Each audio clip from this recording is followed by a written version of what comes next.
Friends, big Boss season 9ல இன்னைக்கு episode யாரெல்லாம் பார்க்கலையோ அவங்க ஒரு தரமான சம்பவத்தை மிஸ் பண்ணிட்டீங்க அப்படின்னு தாங்க அர்த்தம்.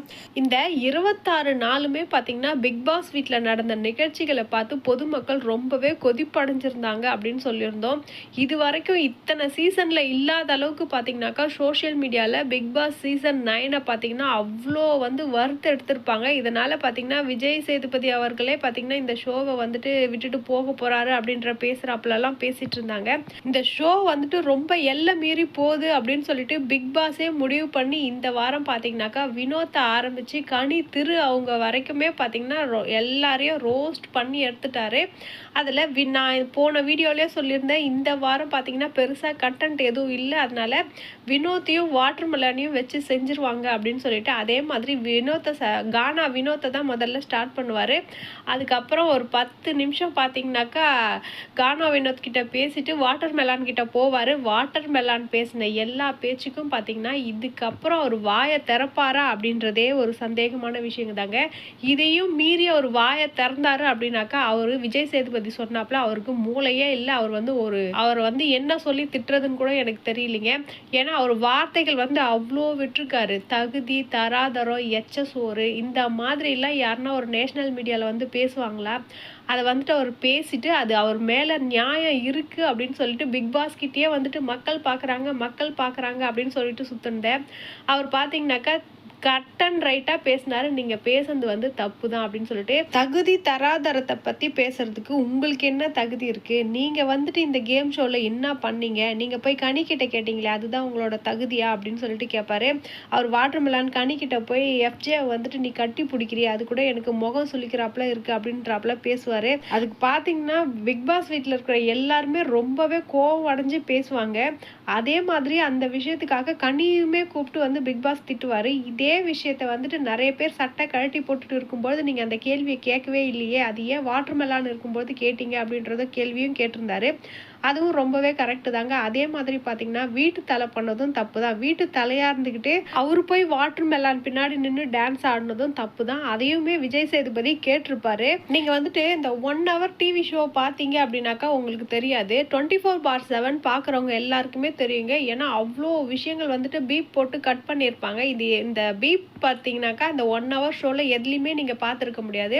ஆனால் 24/7 பார்க்குறவங்களுக்கு தெரியும். அவ்வளோ வார்த்தைகளும் பார்த்தீங்கன்னாக்கா அந்த மாதிரி தான் பேசுறாரு அவரு. அதோட பாத்தீங்கன்னாக்கா நம்ம 7ஆம் அறிவு பார்வதி அக்கா ஏற்கனவே ரொம்ப பேசியிருந்தாங்க. அவங்க ஒரு டிவி ஷோல போயிட்டு அவ்வளோ கேமரா இருக்கும்போதே பாத்தீங்கன்னாக்கா கம்ருதீன் என்கிட்ட இந்த மாதிரி பேட் டச் பண்றாரு, அது பண்றாரு, இது பண்றாரு, அவரோட பார்வைகளே சரியில்லை, அவர் உங்களை பேட் டச் பண்றாரு அப்படின்னு சொல்லிட்டு கம்ப்ளைண்ட் பண்ணியிருந்தீங்க. போன வாரம் தான் அதை சொன்னீங்க. இந்த வாரம் மறுபடியும் அவங்க என்ன பண்ணியிருக்காங்கன்னு பார்த்தீங்கன்னா மறுபடியும் கமருதீன் கிட்ட போயிட்டு நம்ம 2 பேரும் ஃப்ரெண்ட்ஸாக இருக்கலாம், ஒரு டீல் வச்சுக்கலாம், இப்படிலாம் பழகாதீங்க, இப்படிலாம் இருக்கணும், இப்படிலாம் இருக்கக்கூடாது அப்படின்னு சொல்லிட்டு சொல்கிறீங்க. நான் என்ன சொல்கிறேன், இண்டிவிஜுவல் பிளே விளையாட வந்த நீ எதுக்கு எப்போ பார்த்தாலும் போயிட்டு அவர்கிட்ட ஒரு டீல் பேசிகிட்டு இருக்கீங்க? உன்னால் அவருக்கு ஒரு பிரச்சனை வருதுன்னு சொல்கிறேன். இதே வாய் தான் பார்த்தீங்கன்னாக்கா என்னை லவ் டார்ச்சர் பண்ணுறாரு கம்ருதீன் அப்படின்னு சொல்லிட்டு சொன்னாங்க. இப்போ அந்த கம்ருதீன் கிட்ட போய் நீ பேச வேண்டிய அவசியமே கிடையாது. விஜே பார்வை பார்த்தீங்கன்னா இன்றைக்கி ரோஸ் பண்ணல, கண்டிப்பாக நாளைக்கு அந்த விஷயத்தை பற்றியெல்லாம் பேசுவாங்க அப்படின்னு கண்டிப்பாக எனக்கு தெரியும். கண்டிப்பாக நம்ம எதிர்பார்க்கலாம்.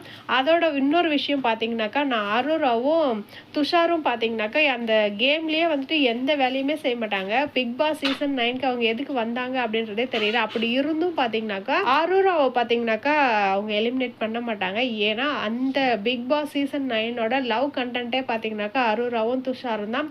துஷார் எலிமினேட் ஆனாலும் ஆவார தவிர்த்து அரோராவை எடுக்க மாட்டாங்க.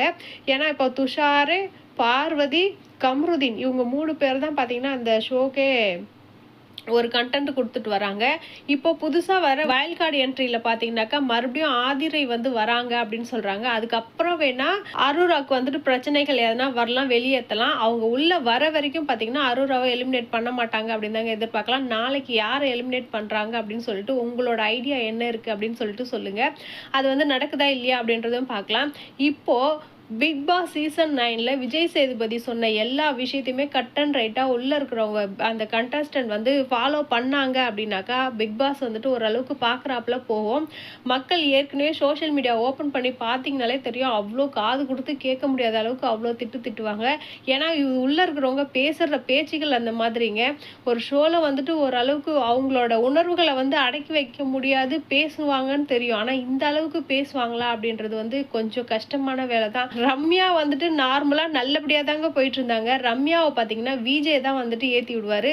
எனக்கு தெரியும் ரம்யா வந்துட்டு எப்படிப்பட்ட ஆளு, அவங்க வாயை திறந்தாங்கனாக்கா எந்த மாதிரிலாம் பேசுவாங்கன்னு எனக்கு தெரியும் அப்படின்னு ஆரம்பிச்ச உடனே தான் பார்த்தீங்கன்னா ரம்யா போய் பார்வதி கிட்ட தேவையில்லாத வார்த்தைகள்லாம் விடுவாங்க.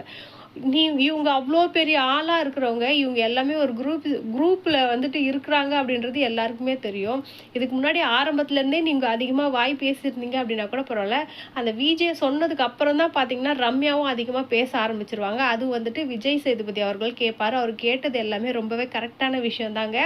ஒருத்தவங்க நமக்கு சப்போர்ட்டுக்கு இருக்கிறாங்க அப்படின்னாக்கா அவங்களோட வாய் பார்த்தீங்கன்னாக்கா 2 மடங்கு எக்ஸ்ட்ராவா ஆயிடுது. அது வந்துட்டு இந்த வாரத்துல இருந்து எப்படி அவங்க பேசுறாங்க அப்படின்றதும் அவங்களோட செயல்கள் எப்படி மாறுது அப்படின்றத நீங்களே பார்த்து தெரிஞ்சுப்பீங்க. அதோட பார்த்தீங்கன்னாக்கா விஜய் பார்த்தீங்கன்னா அதிக வாய் விடுவாரு.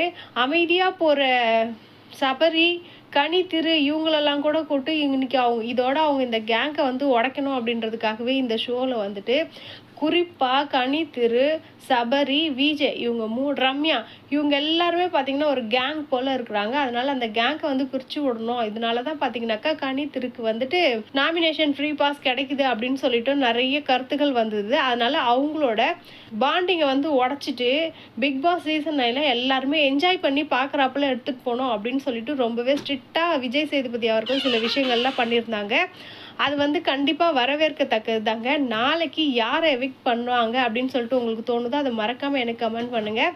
இதுக்கப்புறம் பிக் பாஸ் சீசன் 9ல எல்லாமே நல்லபடியாக நடக்குதா இல்லையா அப்படின்னு சொல்லிட்டு வரும் வாரங்களில் நம்ம பார்க்கலாம். வீடியோ பிடிச்சிருக்கு அப்படின்னாக்கா வீடியோக்கு லைக் போட்டு சேனலை சப்ஸ்கிரைப் பண்ணி பக்கத்தில் இருக்க பெல் பட்டனை கிளிக் பண்ணி வச்சுக்கோங்க. அடுத்த வீடியோவில் பார்க்கலாம். தேங்க்யூ.